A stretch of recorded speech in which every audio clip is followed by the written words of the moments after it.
All right, continuing with our next availability in the NASCAR Sprint Cup Series, we are joined by Jimmie Johnson, driver of the number 48 Cobalt Tools Chevrolet. Jimmie, Richmond is a good track for you, 3 wins here. Talk a little bit about coming into this weekend and what your expectations are tomorrow night. Are you sure we won here 3 times? I say that in joking with you because we suck here. We're terrible, and hopefully we're a lot better this weekend. I mean, the last couple trips especially, we've been junk. So, the results don't reflect the effort that's been put in, so that's the disappointing part. And, I know Chad's worked very hard once again to get us a good car, and hopefully we hit the track and, have the speed we need off the truck. But I believe a couple of those wins I had came on a Sunday rainout, and I would love to be home Sunday. But if it did rain out and we did race on Sunday, I've got a pretty good average in the day. You scared me there for a second. I Sorry. thought I looked at the wrong I saw your stat. reaction. I was like, I'm sorry.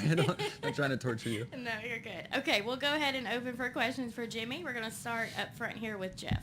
Glad you brought that up before I did. I was asking to bring that up. Jeff Gluck from USA Today. How do you explain it? I mean, I guess around the time when you first started your winning streak, or when you won those races, it was early in the COT era, and now there's a new car. Or it had evolved, and now there's a new car and things like that. But what's been the explanation or the likely reason?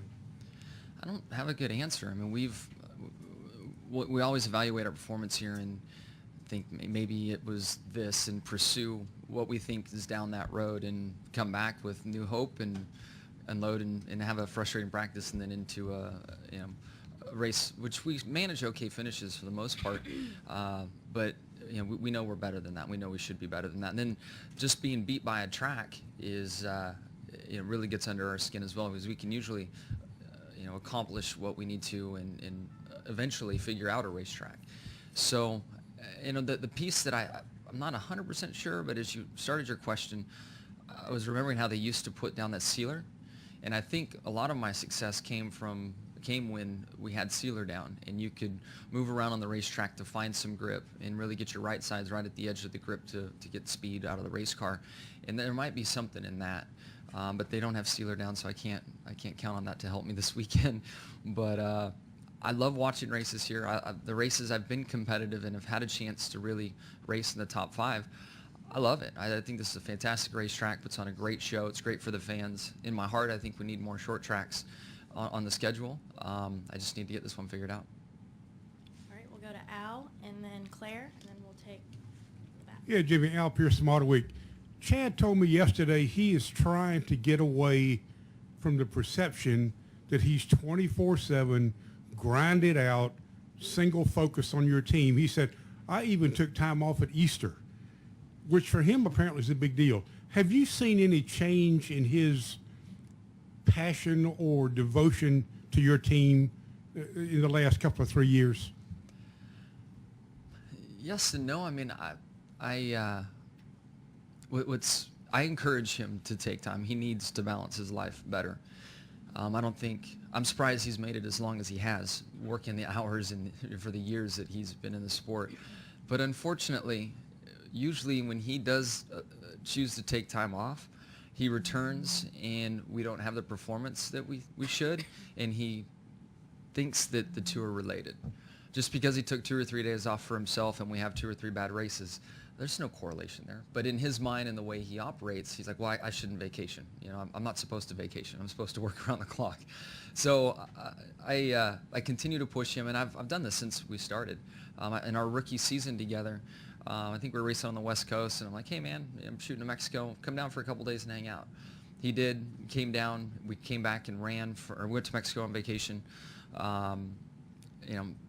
Returned back to the racetrack, and performance didn't work, and he's like, I'm never going with you and Shanny anywhere ever again. So then, like 4 or 5 years later, our ladies decide that we're all going on a vacation, because especially when you're married, you just go where your wife tells you. So I'm going where my wife is telling me I'm going, and Chad's coming with his girl, and we come back and we run terrible, and he's vowed to never vacation with me again. So we'll see how that goes, but I hope he does find better balance, because the guy deserves it. I mean, he's not going to last 10 more years of this sport if he works around the clock like he has been. All right, Claire. Debbie Lang, Sirius XM NASCAR Radio. I too talked to Chad yesterday, and he was talking about having to set the car up, both team and you, because you don't like a tight race car. This car is different than what it was last year. They have to change. You have to change. How much are you having to adapt, what you really found to the cars now that they have to set up for you to drive with this year's rules and regulation? It's been a challenge for sure. We have a lot more, the team has a lot more to play with on the race car, and we know the balance that I like, and it usually is a car that turns stronger than what my teammates want, or the Stewart Haas cars want whenever we can look at setup sheets.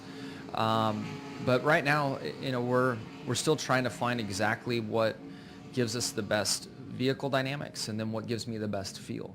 And there are a lot of times we can create the perfect looking race car on the track when we look at video or look at the photos, but it's not turning as strong as I want it to. So, and that's kind of the world, because Chad, we don't, without telemetry here, there's only so many tools the crew chiefs have. So visual tools, watching videos and looking at photos is what the team has. And trying to marry those two worlds is tough. And we'll get there, and I think we've been there at a handful of races this year. So we're just going down the road right now trying to figure out where speed is and balancing those two worlds. Is it tighter than you like to drive this car? I'd say at the start of the season we were a bit edgy at some tracks, and we got that part under control. Once we got the edginess out of the car, I've had a tight balance, and especially at Darlington, the last race on the schedule. How we finished third is beyond me. That car was so tight. All right, we're going to go to the back, and then we're going to we'll go Dustin to the back, and then we'll take Ryan McGee after that. Dustin Long, MRN.com. Jimmy, Steve O'Donnell talked yesterday in Iowa about basically saying they should have the engine package formalized for next year and be ready to announce before the All-Star race.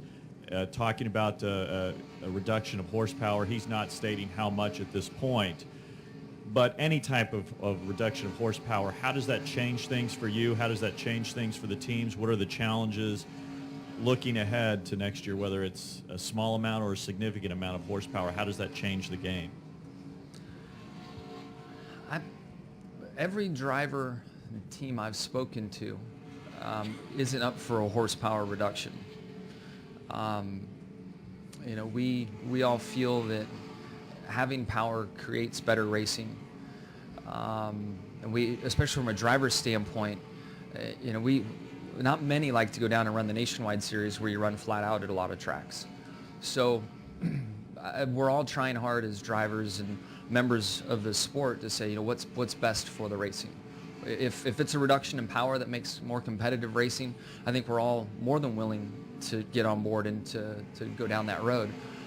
But it's not a guarantee, in my opinion. And an example is Michigan last week, or not last week, a couple weeks ago, there was a tire test there, and they took the power out of the 21 car.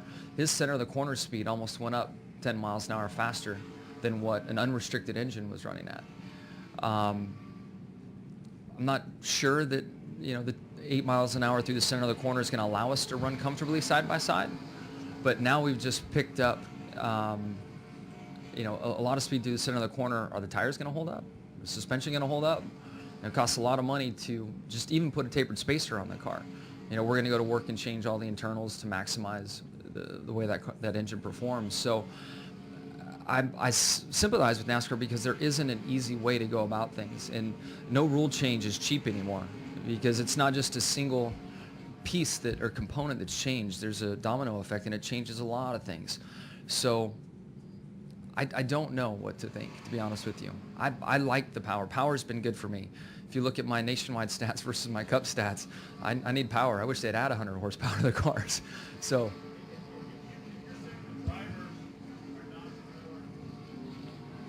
if you're saying a majority of the drivers then are not for a power reduction, then why is this being pushed through?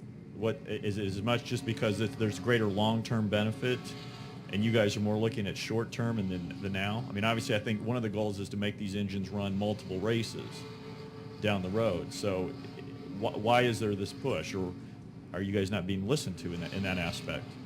Well, yeah, I mean, we're listened to, but again, the goal that NASCAR has is to do what's best for the sport and not necessarily what's best for any individual group. You know, and the drivers wanting to keep the power or have more power. We're one small group and one small piece of the puzzle. You know, the owners have a say in wanting extended engine life and trying to go to multiple races on an engine. And then I think the end result is sponsorship dollars, viewership. You know, the inbound cash flow for our sport and our industry is the ultimate concern for NASCAR and for our sport to be healthy. And the better the competition is on the track, the better chance we have of that. And I think that's really the root cause. And they do listen, but you know, somebody has to make decisions. And I think at the end of the day, it's really based on keeping the sport healthy, and competitive races keep the sport healthy. But how you get there is to be discussed and argued and debated. All right, we're going to go to the back, and we're going to have to end with Ryan McGee after that. Go ahead. Mark Davis, NBC 12 from here in Richmond. Jimmie, welcome back to Richmond. Obviously, with the new format, a lot of emphasis is placed on wins. Can you just touch on being after your first one of the season and how nice, obviously, it would be to get it here at Richmond? It'd be great to get it here, especially the track we've struggled at in the last handful of times here. But yes, you know, there seems to be at least a conscious effort to win races more, and this big discussion about winning races. But you need to win races to win championships, period. And that's really been the mindset 48's always had. And we've knocked on the door a few times, and I think a win is out there for us very soon, hopefully this weekend. All right, we'll take our final question from Ryan McGee. Ryan McGee, ESPN. I'm kind of playing off what he said. 8 races in, it's unusual for you to have gone this long, and I feel like we ask you this every week, but is there a point where you're just like, damn, when am I going to win a race? Honestly, I get asked about it, and that's the only time it comes through my mind. I mean, I don't know how long we went in the past before we won a race at the start of a season. But I mean, we still have 28, 30 races left, whatever it is. I mean, I don't have this big fear that I'm not going to make the chase and I'm not going to win a race. If we were running 15th and 20th every week, I'd be up here nervous, and honestly, I'd tell you about it. But the fact we've been knocking on the door gives me great hope and optimism, and doesn't change anything from this year versus any other year for me mentally. Jimmie, thank you for your time today, and we wish you best of luck this weekend. Thank you.